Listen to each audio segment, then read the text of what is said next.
Hi guys, welcome back to my channel. দেখো আমরা কোথায় চলে এসেছি। আমরা চলে এসেছি কালী পূজার শপিং করতে।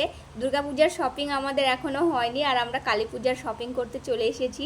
আসলে শপিং সেরকম কিছু না, ঘর সাজানোর যেগুলো পাওয়া যায় সেগুলোই কিনতে এসেছি। মানে ঘরের সৌন্দর্য বাড়াবার জন্য যে আর্টিফিশিয়াল ফ্লাওয়ারগুলো হয়, যেগুলো আমরা ঘরের যে কোনো জায়গাতে রাখতে পারি এবং ঘরের সৌন্দর্য বাড়াতে পারি। তারপরেও বিভিন্ন প্রকারের মূর্তি, সুন্দর সুন্দর মূর্তি, দেব দেবতার মূর্তি, আর আর্টিফিশিয়াল ফ্লাওয়ারের সঙ্গে এখানে অরিজিনালও কিছু গাছ দেখতে পাচ্ছিলাম আমি। অরিজিনাল গাছও রয়েছে, বাস্তু বিশেষের গাছগুলো এখানে রয়েছে বেশিরভাগ। আর খুব সুন্দর সুন্দর মূর্তি রয়েছে, দেবতার মূর্তি, কৃষ্ণ, গণেশ, শিব আর বুদ্ধ দেবতা। আমরা যেমন বুদ্ধিস্ট, তো বুদ্ধ দেবতা। একটা বড় বড় ঠাকুরের সিংহাসন রয়েছে, সুন্দর সুন্দর ডিজাইন করে ফুল দিয়ে, ফ্লাওয়ার্স দিয়ে। তারপরেও রয়েছে বিভিন্ন প্রকারের খেলনা, বাচ্চাদের অনেক সুন্দর সুন্দর এখানে জিনিস আছে। সব থেকে মজার বিষয় আর সব থেকে স্পেশাল বিষয় হলো এটা যে আমি কিন্তু এখানে কিছু কিনতে আসিনি, আমি এগুলো দেখতে এসেছি। সবই খুব সুন্দর ছিল, সবগুলো ভালো লাগছিল। মনে হচ্ছিল কোনটা ছেড়ে কোনটা কিনবো, মনে হচ্ছিল কিছু একটা কিনে নিই। কিন্তু আমার মনে হয় আমার টাকাটা নষ্ট হবে, কারণ আমরা তো রেন্টে থাকি উড়িষ্যাতে, আমাদের বাড়ি তো কলকাতায়। আর উড়িষ্যাতে রেন্টে থাকি, কখন কলকাতায় চলে যাব বা কতদিন এখানে আছি না আছি, তো রেন্টের ঘর যতই সাজাই, রেন্টের ঘর তো রেন্টেরই ঘর হয়, কখনো নিজের হয় না। তো যত আমি জিনিস কিনবো সেগুলো আমার ক্যারি করে নিয়ে যেতেও খুব অসুবিধা হবে। ও কথায় আছে না, রেন্টের ঘর যতই সাজাও ততই কোনোই লাভ নেই, যতই সাজাও সব মালিকেরই, আমাদের কিছু লাভ হবে না। তো আমি খুব একটা বেশি তাই জন্য সাজাইও না, এগুলো কিনে কিনে আমার টাকা নষ্ট হবে, তাই আমি এখানে কিছু কিনতে আসিনি। এগুলোকে আমি দেখেই মন ভরাচ্ছি, মানে মনের যেটা আশা ছিল আমিও এরকম করে একটু ঘর সাজাবো এগুলো দিয়ে সুন্দরভাবে, কোনো দিন আমার সেটা পূরণ হবে না।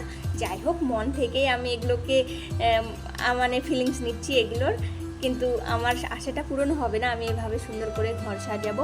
আমার যদি নিজের সুন্দর বাড়ি থাকতো তাহলে আমিও অবশ্যই এগুলো কিনে আমি সুন্দর করে ঘর সাজাতাম আর সুন্দর সুন্দর ব্লগ করে তোমাদেরকে দেখাতাম বা শেয়ার করতাম।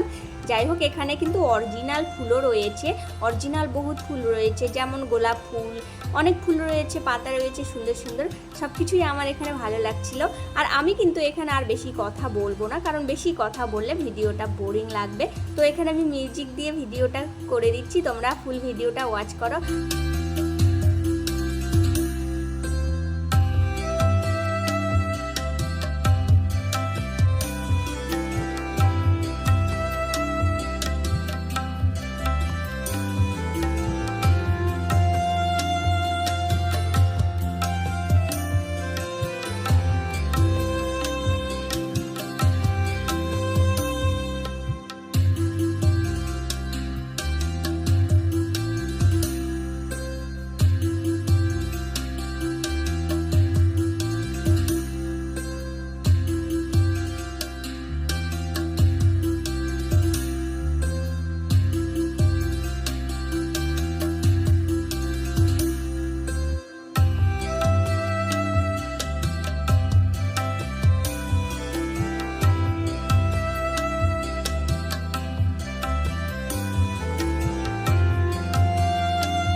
হয়ে গেছে আর আমরা রাতেই কিন্তু বাইরে বেরিয়েছি, সারাদিন অনেক ব্যস্ত ছিলাম তাই জন্য। এখন আমার ব্লগটা শেষ করবার সময় চলে এসেছে, আমি ব্লগটা এখানেই শেষ করছি। বাই বাই, ভালো থাকবেন, নেক্সট দিন নতুন কোনো ব্লগে দেখা হবে।